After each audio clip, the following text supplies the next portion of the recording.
Hello guys, this is Kevin here, and in this video we are going to see what's Git pull, what's Git fetch, and what's the difference between them.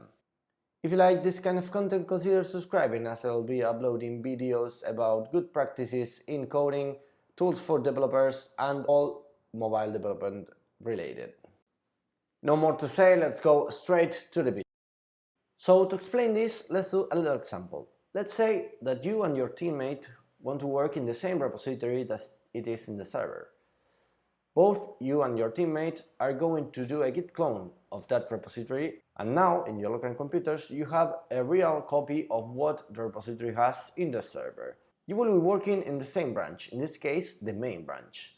Let's assume that your teammate finished before you, he does a commit, and now he does a push to the repository in the server. Now the repository in the server has the main branch with the changes that your teammate added, but you, in your local copy, don't have that changes. So, how do you do now to retrieve the changes in the server from the main branch that you don't have in your local computer? Well, as you have a reference to that branch and you want the commits in that branch, you can do a pull from the repository to update the changes of the main branch, because you know a reference to the main branch and you say to the repository, give me the changes. Like you are pulling the changes from the repository, right?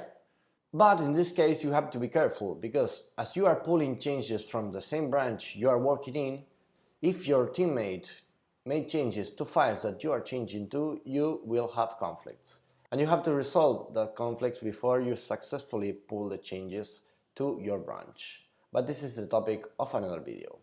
So this was Git pull. Now let's go to Git fetch.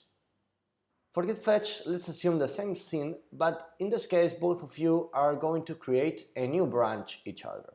You create yours and your teammate creates theirs. Now let's assume again that your teammates finished before you, he made a commit, and he made a push of his branch to the repository. Now the repository in the server has a new branch called teammates branch that you don't have in your local copy. Now, as your teammate finished, he asked you if you can review the code he had made. Maybe it is an app or something like that. So you have to retrieve the code from the server to run it into your computer.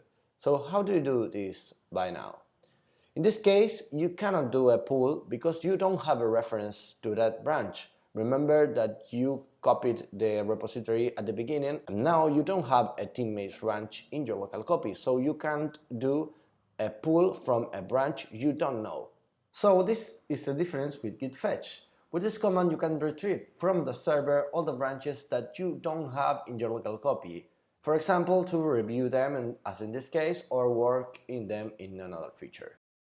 And in this case you will not have any conflict because you are retrieving a new branch that is not in your local copy, so you cannot have changes that differ from the server copy. So that's all for today. Don't forget to give a like, subscribe and press the notification button to get notified every time I upload a new video. Bye bye and have a great day.